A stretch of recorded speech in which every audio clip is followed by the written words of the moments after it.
Yo korang mana-mana play LCB yang nak carikan combo bajet RM4,157, kita ada sediakan satu combo LCB kali hijau untuk korang geng. So korang, untuk cup set kita akan bagi cup set Moss Green original daripada HLY dan kita akan add on kan satu spoiler kali hijau matchkan dengan cup set korang. Untuk suspension system pula, cun-cun kita dah bagi kat korang. Untuk bahagian depan fork daripada PPR Racing cutting standard kali hitam. Dan untuk bahagian belakang kita akan bagi monoshock MRU color silver dan hijau size 203mm. Untuk braking system yang padu kita dah bagi kat korang. Untuk bahagian depan 4 port daripada Magic Boy kali hitam dan hijau. Untuk bahagian belakang 2 port daripada Magic Boy juga color hitam dan hijau.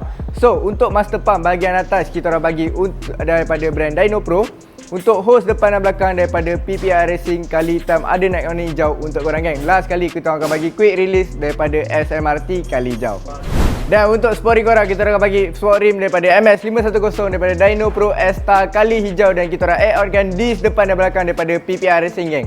Dan untuk last kali jajan-jajan korang kita akan bagi satu full set screw GR5 kali hijau dan juga kita akan bagi pure grip soft punya untuk korang. Dan last kali kita bagi step udang kali hijau. So mana-mana yang berminat dengan konten-konten kita orang, jangan lupa like, comment and share. Jangan lupa follow TikTok Suria Garage geng. Ingat combo, ingat Suria Garage. Ciao.